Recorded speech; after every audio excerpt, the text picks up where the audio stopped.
Hello students, how are you all? I hope that you all are fine. So today we are going to learn the subject is Science, chapter 17 Forests our Lifeline. So let's start. एक दिन शाम को बूझो park में गया था with an elderly person और वो वहाँ पे उसके फ्रेंड्स के साथ मिला। वहाँ पे प्रोफेसर अहमद थे और वो साइंटिस्ट थे और वो यूनिवर्सिटी में काम करते थे। और वहाँ पे बच्चे जो थे वो खेलना स्टार्ट कर दिया उन लोगों ने और वहाँ पे प्रोफेसर अहमद बेंच पे बैठे थे कॉर्नर पे। और जो साइंटिस्ट प्रोफेसर अहमद थे उन्होंने पार्टिसिपेट किया था गोल्डन जुबली सेलिब्रेशन में और वो टाउन में था।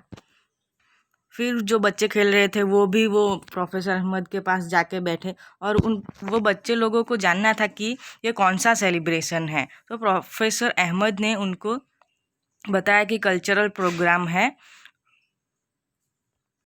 और वहाँ पे जो सीनियर पीपल थे वो लोग डिस्कस कर रहे थे कि अनएम्प्लॉयमेंट प्रॉब्लम क्या है लोगों की। और वो लोग जो प्लान बना रहे थे वो था कि वो लोग फैक्ट्री बनाना चाहते थे कि और जो फॉरेस्ट एरिया था उसे क्लियर करके फैक्ट्री बनाना चाहते थे। और जो पॉपुलेशन की इंक्रीज़ की वजह से वो पीपल जो भी थे उन लोगों को जॉब्स नहीं मिलती थी, तो वो फॉरेस्ट एरिया को क्लियर करके वहाँ पे फैक्ट्री बनाना चाहते थे। तो चिल्ड्रन जो भी वहाँ पे थे वो लोग सरप्राइज हो गए प्रोफेसर अहमद की बातों से। और ये आइडिया थी उसे सब लोगों ने ऑब्जेक्ट किया था। क्यों ऑब्जेक्ट किया था? क्योंकि फॉरेस्ट जो है वो green lungs and water purifying system है नेचर का। ग्रीन लंग्स यानी कि प्रोफेसर अहमद ने यह चैप्टर में आगे एक्सप्लेन किया है ग्रीन लंग्स क्या होता है एंड वाटर प्यूरिफाइंग सिस्टम क्या होता है। तो ये सब बातों से बच्चे जो थे वो लोग कंफ्यूज हो गए। तो प्रोफेसर अहमद ने क्या सोचा कि क्यों ना चिल्ड्रंस जो ये लोग हैं उन्हें विजिट कराया जाए, फॉरेस्ट लेके जाए, फिर वहाँ पे क्या है क्या नहीं है, बर्ड्स होते हैं वो सब उन्हें पता चले, फोटोसिंथेसिस क्या होता है वो सब के बारे में। So children also wanted to know more about the forest. तो बच्चे लोगों को भी फॉरेस्ट के बारे में जानना था। सो प्रोफेसर अहमद और बच्चों ने मिलके सोचा कि हम फॉरेस्ट विजिट करेंगे। तो यहाँ पे आपको पिक्चर दिख रहा है, तो ये है व्यू ऑफ फॉरेस्ट। फॉरेस्ट ऐसा दिखता है। So 17.1 is visit to a forest. So चलो हम भी अभी इमेजिन करते हैं कि हम भी फॉरेस्ट जा रहे हैं।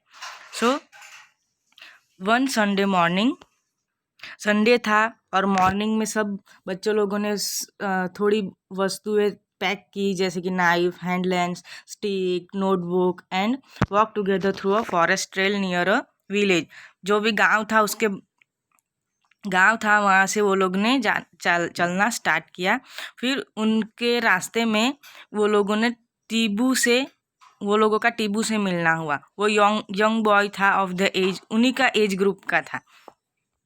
और वो उसकी आंटी के साथ गाय गाय को चराने लेके आया था और वो बहुत ही ब्रेव था। और वो जो गांव की टोड़ियाँ थी उनको वो एक साथ करने की कोशिश कर रहा था। फिर वो टीबू ने वो जो बच्चे जा रहे थे वो लोगों को देखा और वो टीबू भी उन लोगों के साथ चलना स्टार्ट कर दिया। और उसकी जो आंटी थी वो दूसरी पाथ पे जा रही थी और टीबू जो है वो बच्चों के पीछे पीछे जाने लगा। फिर वो बच्चे लोग जो थे वो लोग फॉरेस्ट में एंटर किया। फिर वहाँ पे टीबू ने अपना हाथ ऊंचा करके वो सिग्नल दे रहा था बच्चों लोगों कि सब लोग चुपचाप रहे। यहाँ पे आपकी जो वॉइस है उसकी वजह से एनिमल्स और जो भी वहाँ पे फॉरेस्ट में रहते हैं उन लोग को डिस्टर्ब होगा। फिर टीबू जो था वो है ना बच्चों लोगों को फॉरेस्ट की जो हाइट है वहाँ पे लेके गया और वहाँ से जो फॉरेस्ट का व्यू है वो दिखाया। तो चिल्ड्रन जो बच्चे थे वो लोग सरप्राइज हो गए और वो लोगों को ऊपर से जो लैंड है वो तो दिखाई नहीं दे रही थी। उन लोगों को सिर्फ झाड़ ही झाड़ दिखाई दे, ग्रीनरीज दिख रही थी और एनवायरनमेंट वो जो था वो पीसफुल था। फिर वहाँ पे ठंडी ठंडी हवा ब्लो कर रही थी, तो उसकी वजह से बच्चे लोगों को वहाँ पे फ्रेशनेस महसूस हो रहा था। फिर ऊपर से वो लोग नीचे आ रहे थे, वो लोग बहुत एक्साइटेड थे hearing a sudden sound of birds and some, उन लोगों को फिर बर्ड्स की अलग अलग वॉइस सुनाई दे रही थी। तो टीबू ने सब बच्चों को नॉर्मल रहने के लिए कहा, क्योंकि यहाँ पे सब ये नॉर्मल फिनोमिना है। वहाँ पे बच्चे लोगों की वजह से वहाँ पे जो मंकीज थे वो झाड़ी पे और ऊपर चले गए, उसकी वजह से जो बर्ड्स जो है वो डिस्टर्ब हो गए। फिर टीबू ने उन्हें ये बताया कि animals like boar, bison, jackals, porcupine, elephants live in the deeper areas, और भी फॉरेस्ट में अंदर अंदर जाते हैं तो ये एलिफेंट्स, बोअर ये सब रहते हैं। तो professor Ahmad caution children, professor Ahmad ने चेतावनी दी कि और फॉरेस्ट में अंदर मत जाना। So this is a picture जहाँ पे मंकी आपको दिख रहे हैं, बर्ड्स हैं, और ये 17.3 फिगर फॉरेस्ट एज हैबिटेट। सो यहाँ पे डिफरेंट डिफरेंट ट्रीज है, आपको दिख रहा है यहाँ पे नीम ट्री है, सीसम है, सीमल है, एंड और ये तो सबको पता ही होगा, ये बाम्बू है। जहाँ पे चिल्ड्रन जा रहे थे चलते चलते तो वहाँ पे अनइवन एंड कवर्ड वो जो जंगल था वहाँ पे बहुत सारे अलग अलग ट्रीज थे। फिर टीबू ने हेल्प किया कि ये साल ट्री है, टीक है, सीमल है, शीशम है, नीम, पैलेस, फिर खैर है, आंवला, बाम्बू, कंचर, ये सब ट्रीज जो है वो टीबू ने उनको नाम के साथ बताया। फिर प्रोफेसर अहमद ने पॉइंटेड किया कि अलग अलग ट्रीज होते हैं, जैसे कि श्रब्स, हर्ब्स, ग्रासेस, वो सब ऐसे ऐसे ट्रीज होते हैं फॉरेस्ट में। और फॉरेस्ट फ्लोर पे जो है ज़मीन पे जो ट्रीज है वो कैसे कवर्ड होते हैं, क्रीपर्स एंड क्लाइंबर्स, वो वेलियाँ जो होती है वो होती है ज़मीन पे फॉरेस्ट में। नाउ इस डायग्राम में जो सबसे जैसे बड़ा वाला ट्री है और उसकी जो पत्तियां होती है उसे कैनोपी कहते हैं, और जो छोटे ट्री होते हैं और उसकी पत्तियां हैं उसे अंडर स्टोरी कहते हैं।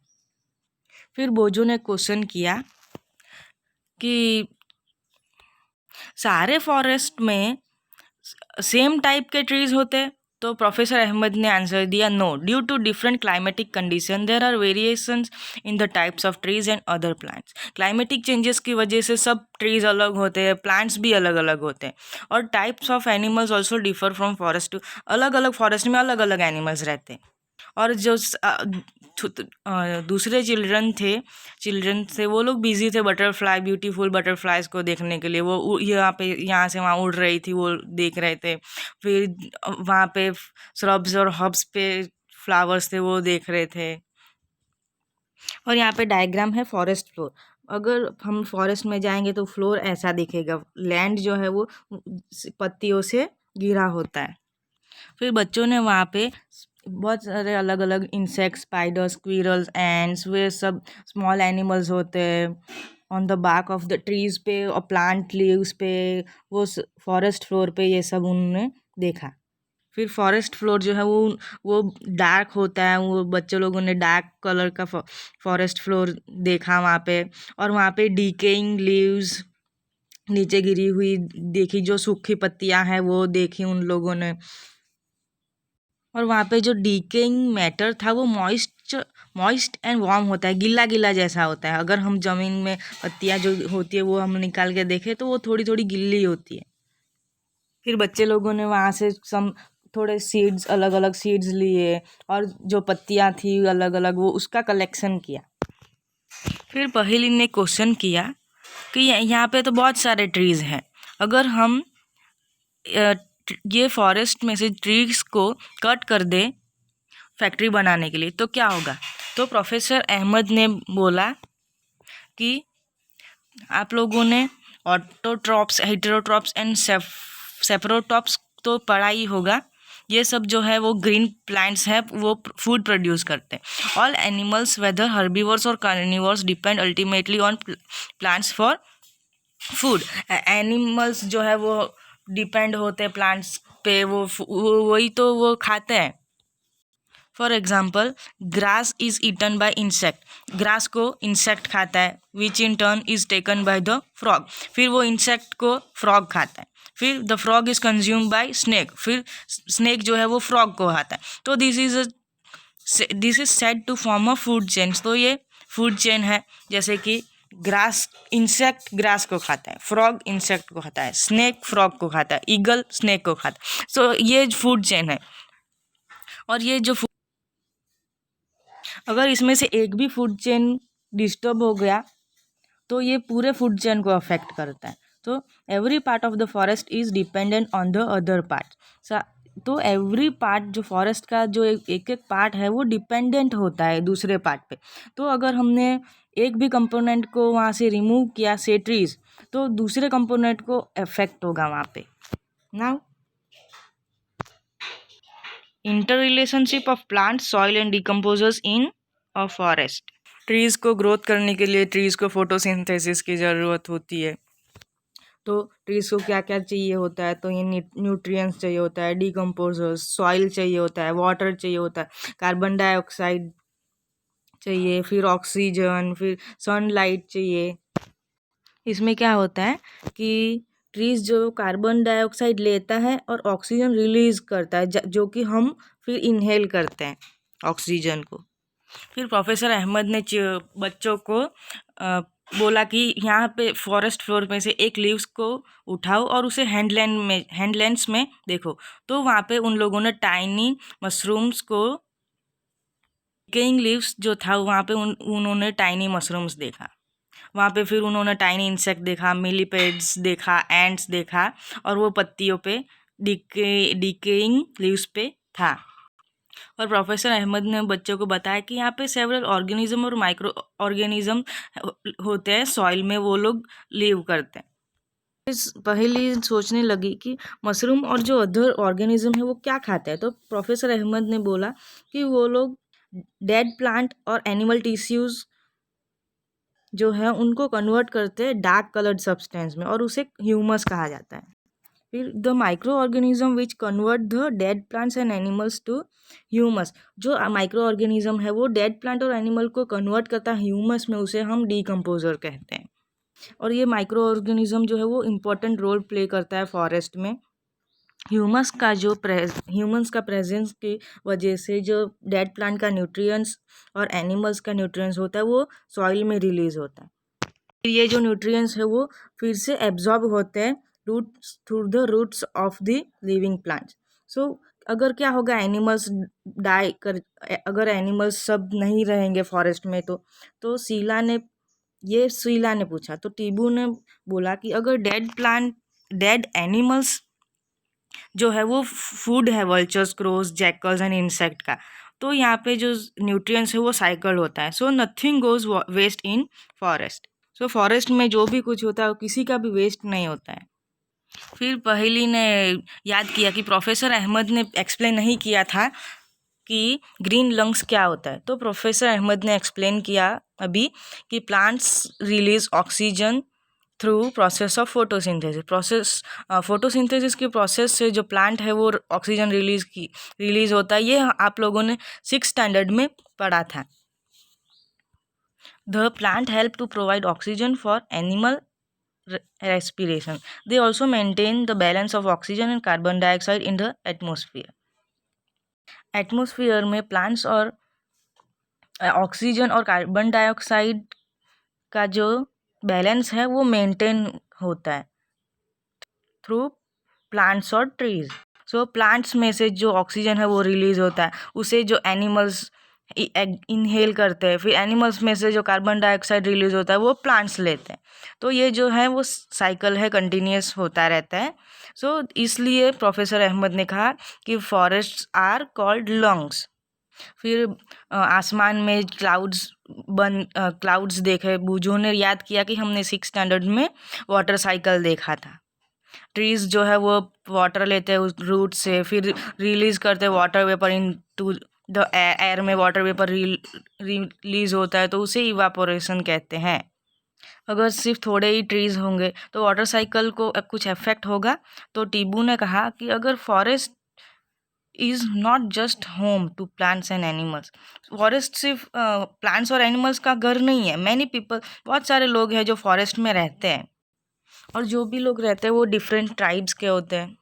और ये जो पीपल लोग सारे लोग रहते हैं वो लोग फॉरेस्ट पे ही डिपेंड होते हैं। वहाँ पे फॉरेस्ट में से उनको फूड मिलता है, शेल्टर रहने के लिए घर होता है, वाटर मिल जाता है, फिर मेडिसिन और ट्रेडिशनल नॉलेज की, और उनको ट्रेडिशनल नॉलेज होती है। मेडिसिनल प्लांट्स भी वो लोग ढूंढ लेते हैं फॉरेस्ट में से। फिर बूझो पानी पीने गया था वहाँ पे, वो स्मॉल स्ट्रीम था वहाँ पे, और वहाँ पे उसने थोड़े डियर को देखा और फिर वो अचानक से गायब हो गए।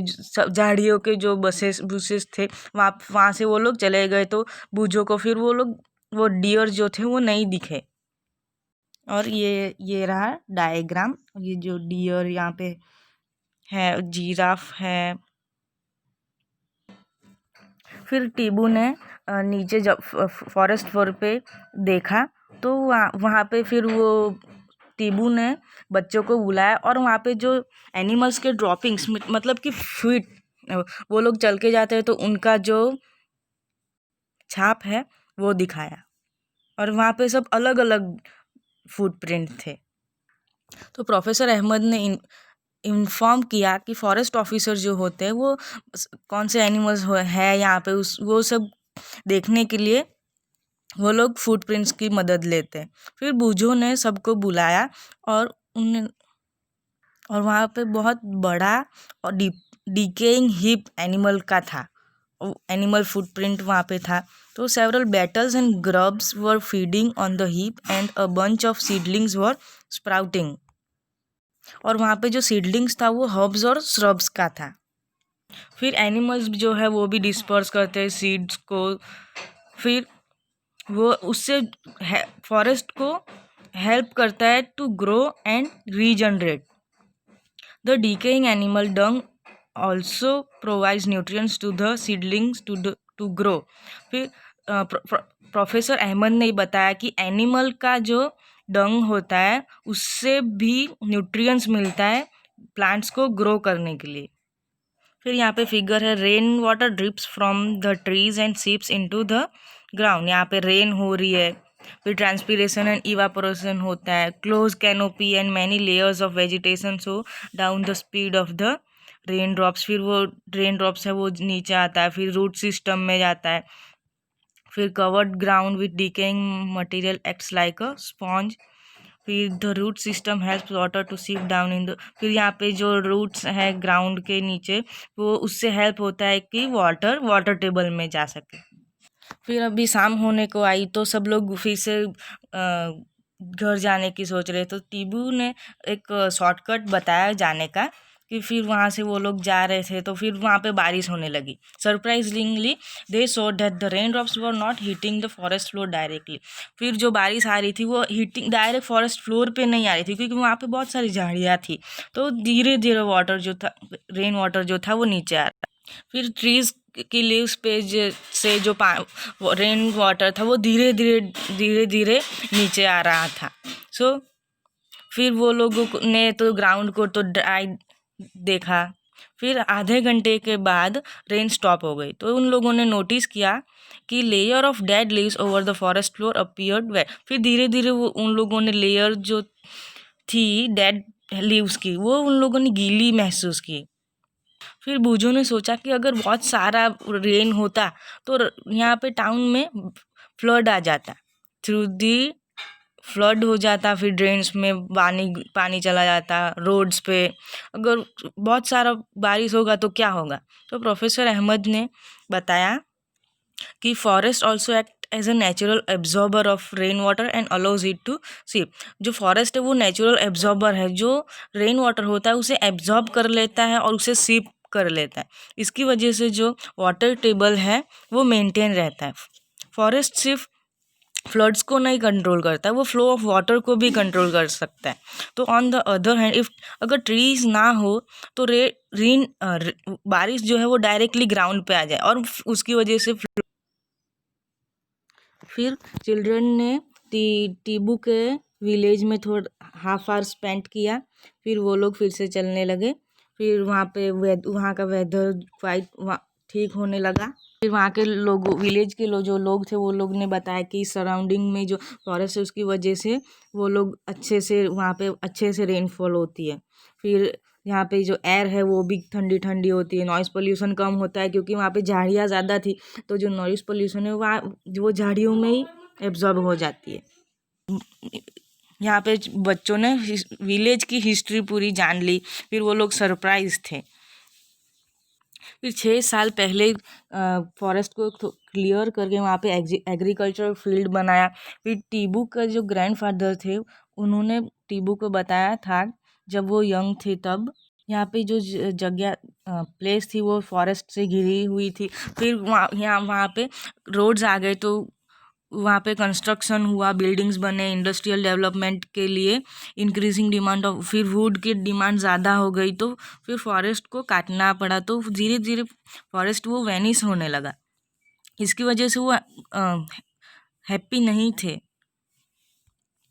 तो हमें फॉरेस्ट को बचाने के लिए हमें ट्रीज़ को कट नहीं करना है और हमें ट्रीज़ ग्रो करना है, ट्रीज़ को प्लांट करना है।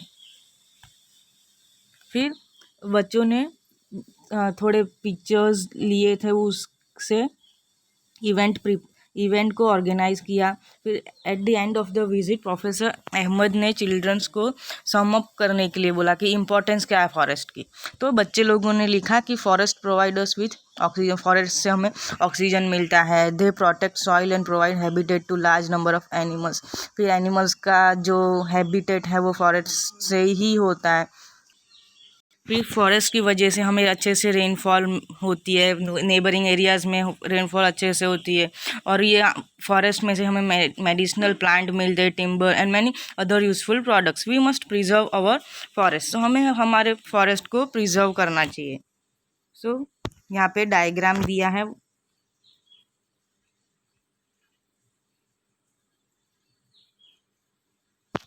So first point is, if forest disappear, the amount of carbon dioxide in air will increase. अगर forest disappear हो गया तो कार्बन डाइऑक्साइड एयर में इंक्रीज होगा, resulting in increase of earth temperature. फिर उस अर्थ का जो टेम्परेचर वो भी इंक्रीज हो जाएगा। Then second point, in the absence of trees and plants, the animals will not get food and shelter. Trees का जो, अगर trees नहीं होंगे तो फिर एनिमल्स और प्लांट्स को खाना नहीं मिलेगा, शेल्टर नहीं होगा उनके पास। Third, in the absence of trees the soil will not hold water.